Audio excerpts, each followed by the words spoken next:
Hello and welcome to My Security TV and our Tech and Sec Weekly. My name is Chris Cubbage. I'm the Executive Editor with My Security Media, and today we're joined by our media partner, the biggest show here in Australia, Security Expo 2022. We're going to be joined by Soren Norgaard, the Commercial Manager with Integrate and Security Exhibition and Conference. It's a new era of security, and it's great to be welcoming this back as a physical event. So without further ado, let's be joined by Soren Norgaard. Thank you, Chris. Pleased to be here. Great.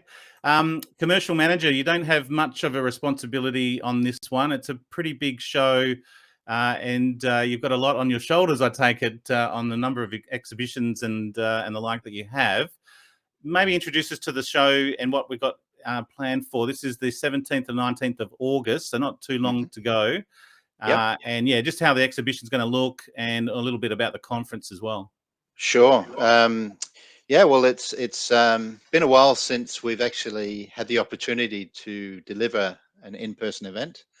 Not for lack of trying. We almost got there last year. Almost. It was pretty close until we went into another lockdown, and just the logistics of, particularly with clients from interstate and what have you, the ambiguity around travel arrangements and potential lockdowns just made it very, very challenging. And in the end, we opted not to go with a physical event, but we did, as you may know, go with a virtual conference, which did, substitute in some ways, but certainly didn't replace a physical event.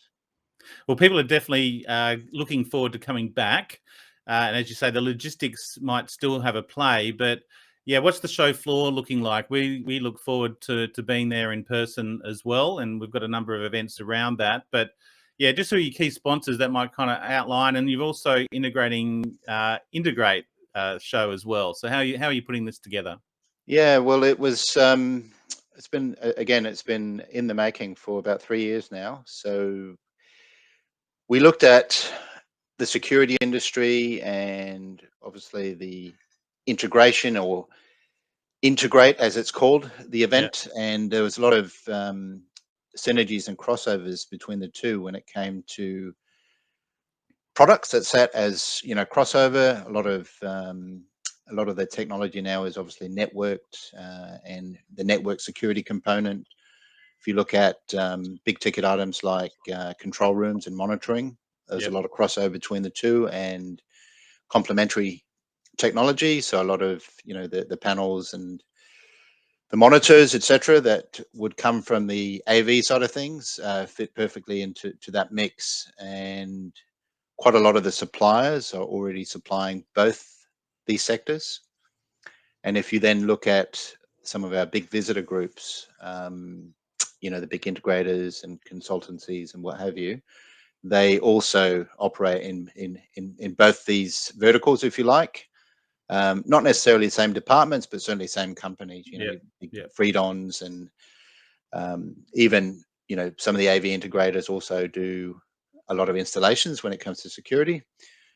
And the size of economy here in Australia is obviously dictates that you can't have a major trade show like you may see overseas, just because of the scale of economy here. So it was prudent of us to look at an option to co-locate, still keep these very industry-specific shows as standalone products, if you like, and we're not taking away from the industries because they're long-standing industry events. I mean, the Security Expo has now been going 36 years and integrates on its 14th year. So, and they still have representation from those respective industries, and we don't want to detract from that, but they're just made sense to have them sitting side by side.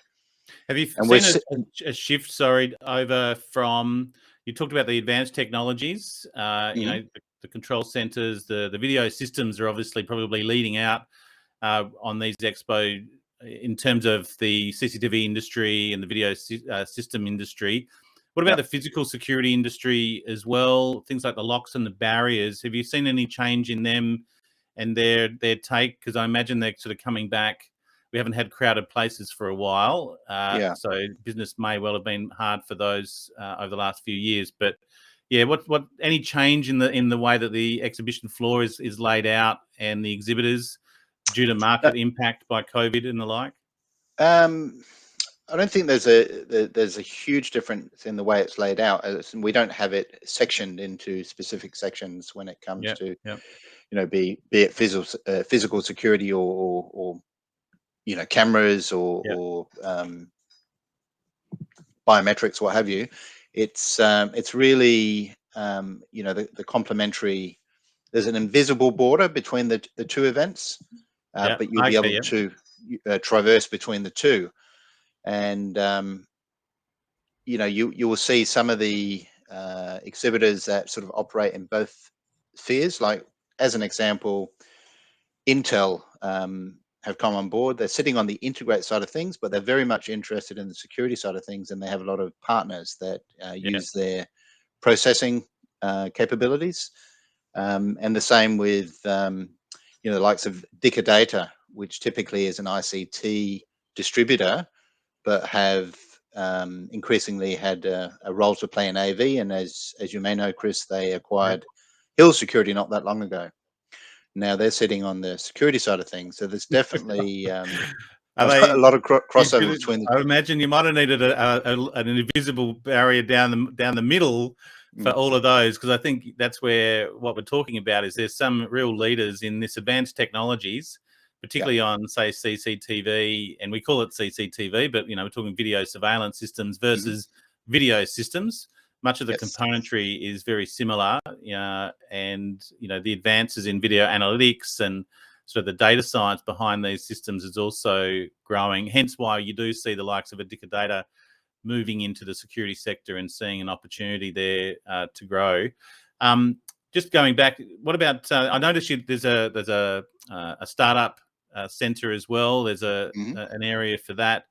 Cybersecurity and the likes, and maybe even drones and robotics. Have you seen any sort of uptake there this year?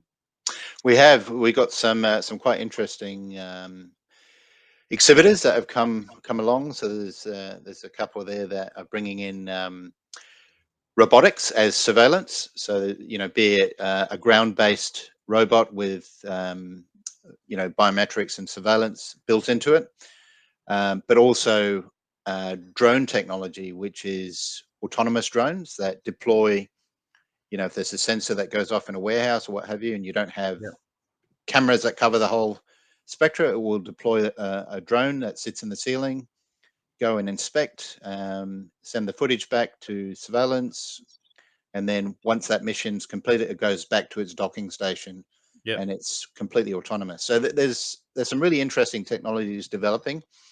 But to answer your initial question around the physical security side of things, it's still very much part of the Security Expo, and your suppliers that you would have seen from years gone by are still, or most of them are still at the event this year. yeah. So it's certainly not being neglected just because we've got a focus on complementary technologies in AV and security.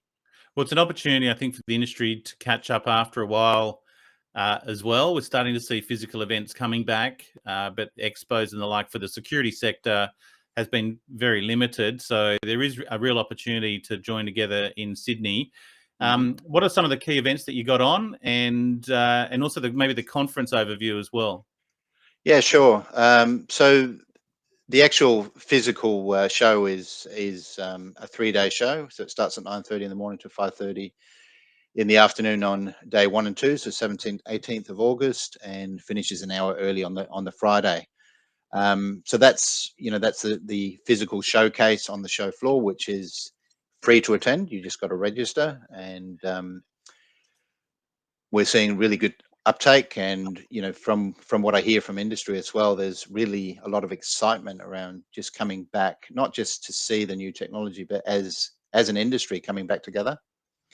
So that's what I'm really excited about. Is both these industries, respectively, have really not had a forum as such, certainly not on this scale, where they can come together and network.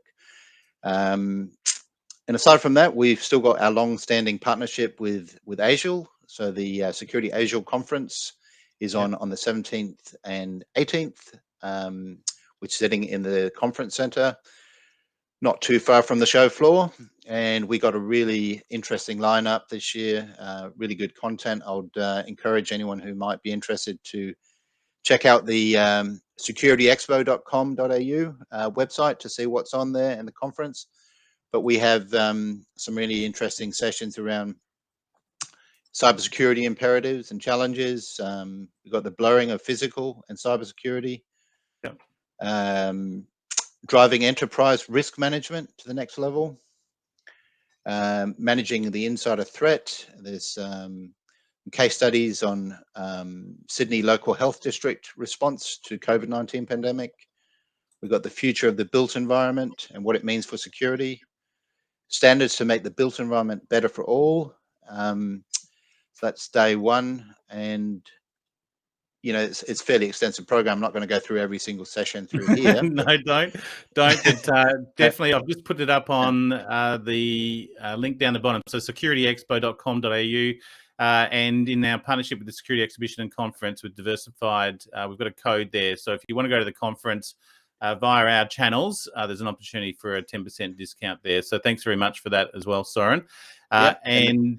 And then we not to forget, we've also got the gala dinner, which is the industry big networking event on the evening of the 18th, which again, we'll have the new product awards associated with that.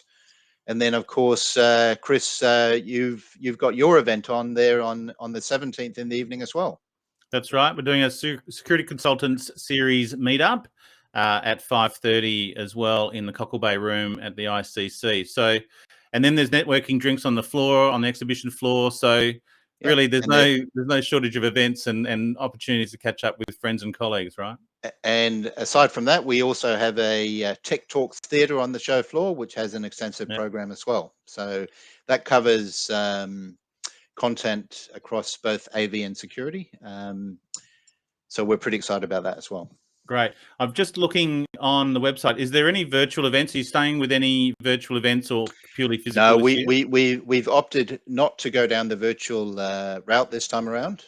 We did obviously have extensive experience with that over the last 2 years, and our sort of feedback is I think a lot of people are fatigued by the virtual component. So they would prefer to come out in person. So I'm not saying it may not be a component going forward, but certainly this year we're just focusing on the in-person. Well, look, I was going to start to read out the sponsors, but you do have a number. Obviously, you've got your lead industry partner is ASIAL, the Australian Security Industry Association. Your headline sponsor is Axis Communications. Gold sponsor is Opta. And then you've got a host of other sort of sponsors as well, and that through to the gala dinner with MSS Security. And as we mentioned at the outset, we're always pleased to be media partners to this event. So I think, as we mentioned before, it is Security Expo. Let me just throw that up there so you know where to go. securityexpo.com.au. We've been joined by Soren Norgaard, the commercial manager, who's putting it all together with your team. Best of success for your Integrate and your security exhibition and conference here in Sydney in just a few weeks, Soren. Yeah, thank you, Chris. I look forward to catching up with you and many other people from the industry in just a few weeks' time. So we're only really 4 weeks out now, so it's coming around pretty quickly. It's good. Countdown, a new era for security. Thanks, Soren. Appreciate you joining us. Thanks for your time. Thank you.